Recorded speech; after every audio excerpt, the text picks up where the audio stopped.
Hey everyone, this is Michael again, and welcome to my review of last night's FastLane pay-per-view. And last night's FastLane was from the Nationwide Arena in Columbus, Ohio. And this is the final pay-per-view before WrestleMania. So now, it's all WrestleMania hype now. Starting with Raw tonight, and then Smackdown on Tuesday. And I gotta say, last night's FastLane, thought it was an okay show. Wasn't a good show, and it wasn't great. Some of it felt like we were watching a SmackDown show for 2 hours. Like a regular SmackDown, show. But it was very predictable in matches. But one match that surprised me and probably surprised a lot of people. So anyways, I'm gonna start with the match that was on the Kickoff pre-show. It was Breezango and Dillinger versus Chad Gable, Shelton, Benjamin, Mojo, Rowley. Great, another 6-man tag team match. Like I always say, WWE loves the number 6. Having a lot of these 6-man tags, a lot of these 6-woman tag team matches. But this match was meh, in my opinion. Did not really care for it. It was just filler. Dillinger, shame that he has to be tagging with Breezango, these jobbers. But Breezango and Dillinger got the win with Dillinger hitting the knee to the face to Mojo to score the win for him and Breezango. Didn't really care for the match. Wasn't that good, in my opinion. Then we get to the regular matches. The pay-per-view kicked off with Shinsuke Nakamura versus Rusev. Very predictable match, but it was surprisingly a decent match with Nakamura going at it. Because they're not going to make Nakamura lose this match. Head into WrestleMania to fight Styles for the WWE title. But Nakamura ended up getting the win with 2 Kinshasas. He hit one to the back of Rusev's head and another one to the jaw to Rusev. So Nakamura ended up getting the win. So I'm like, why make Nakamura lose to Rusev? You're not gonna make Nakamura lose to Rusev. So, but all in all, it was a decent match, but it was very predictable. We all knew Nakamura was gonna win the match, and it's just WWE now. With Rusev, the crowd is behind Rusev, and in English, with the whole Rusev Day, which I really enjoy, which I really like. But it's just, they want to job Rusev now, make Rusev a jobber, and not get the crowd to be behind Rusev. So it's kind of a shame, because a lot of people love this Rusev Day. So, but all in all, like I said, it was a decent match, but it was very predictable. We all knew Nakamura was going to win. And then the next match was Randy Orton versus Bobby Roode for the United States title. This match was decent. Really liked the match. It was back and forth between Orton and Roode. Orton did pretty decent in the match, but Orton ended up winning the match and winning the United States title because Bobby Roode jumped off of the top and Randy Orton just RKO'd Roode from there. So Orton is the new United States champion, and this makes Orton a Grand Slam champion because Orton never held the United States title throughout his career. he only won the Intercontinental title, he won the Tag Team title, he won the WWE title, and now he's the United States Champion. So that's pretty cool. I mean, a lot of people from what I read are not liking that Orton won last night, but I can see why WWE went that way with giving the win to Orton and putting the United States title on Orton, because Orton has never won it throughout his career. So, but it was cool. It was cool that they put the belt on Orton, given that he never won the U.S. title. Then after the match, you had Jinder Mahal ended up coming out. He ended up beating up on Orton. And then we had Bobby Roode come in, and he hit the Glorious DDT to both Jinder and Orton. So this pretty much sets off prior WrestleMania. It's going to be a triple threat match for the United States title. Randy Orton versus Bobby Roode versus Jinder Mahal for the United States title at WrestleMania. So it's rumored, and I know that WWE is going to probably do that. So, but all in all, Randy Orton versus Bobby Roode was a decent match. Very surprising that they put the United States title on Orton. And like I said, I see why. I see why WWE went that way. Then we had a women's match, women's tag team match. Natalya and Carmella versus Becky Lynch and Naomi. This match was meh.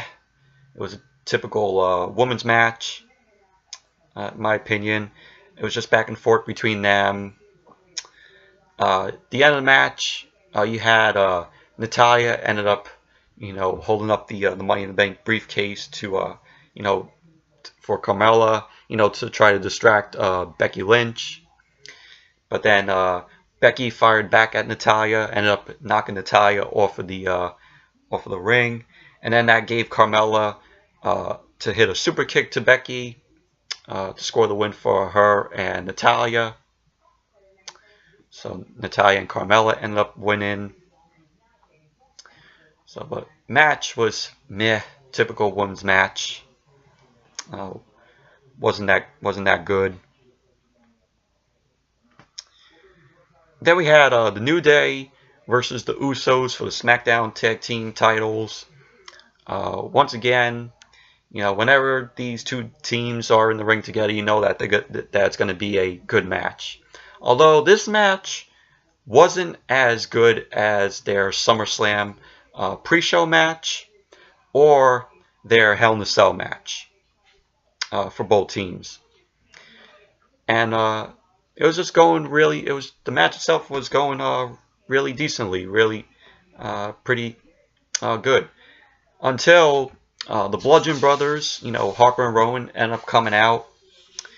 So the Bludgeon Brothers, Harper and Rowan, they end up taking out New Day and the Usos.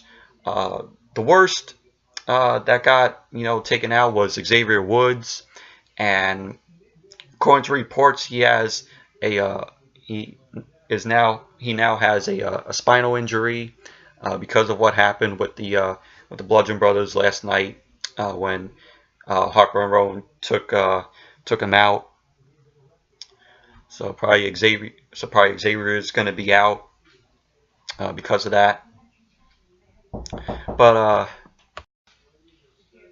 sorry about that. But I was saying the match ended in a no contest because of the Bludgeon Brothers, taking out both New Day and the Usos.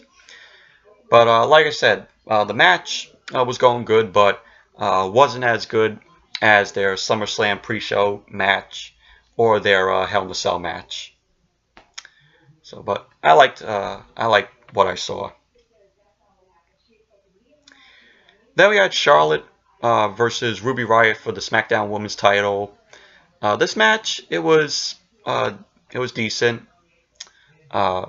Wasn't a great match by any means though, but it was just Charlotte being the dominant one through this match, and she ended up taking out Ruby Riott. You had Sarah Logan and Liv Morgan at ringside, and they were trying to distract Charlotte, but Becky Lynch and Naomi ended up coming out, being backup for Charlotte. So, Liv Morgan and Sarah Logan, can't do anything in the match.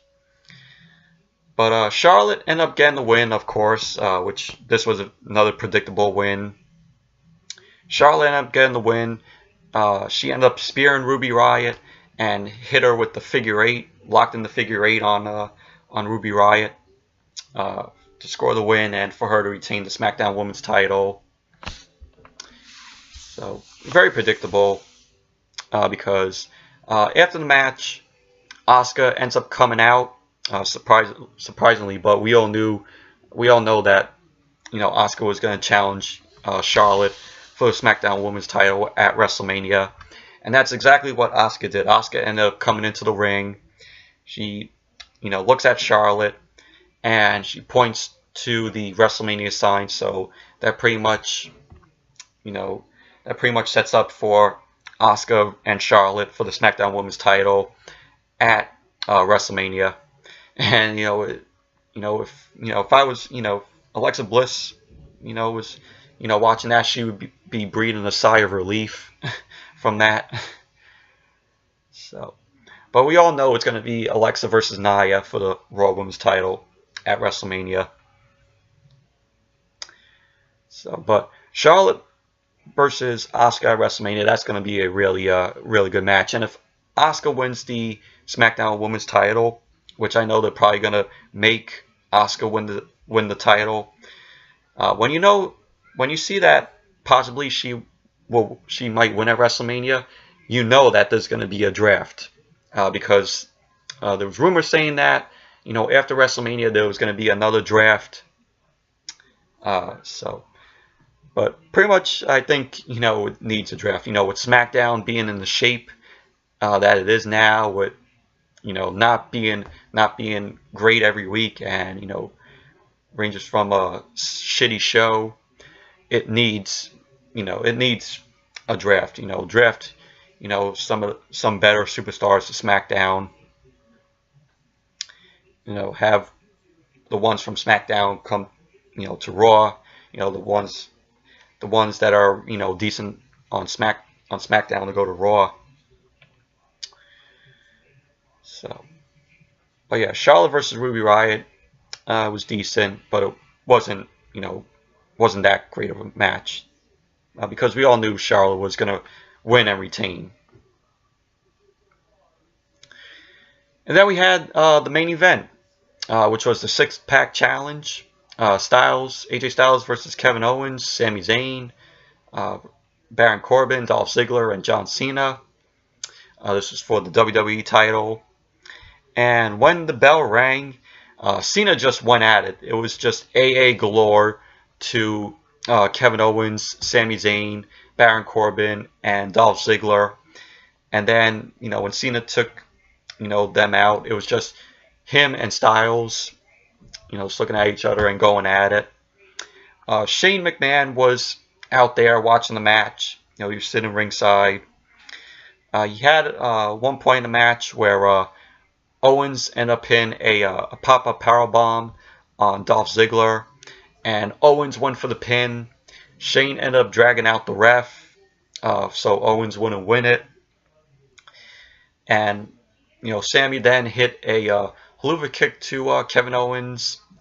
Sami ended up going for the pin. Shane ended up dragging out Sami. So, it prevented, because he didn't want to see Owens or Sami to win the title. And he had Sami, argue with Shane, saying stuff to Shane. And then, Sami just moved out of the way, and then you just saw Owens super kick Shane, took him out.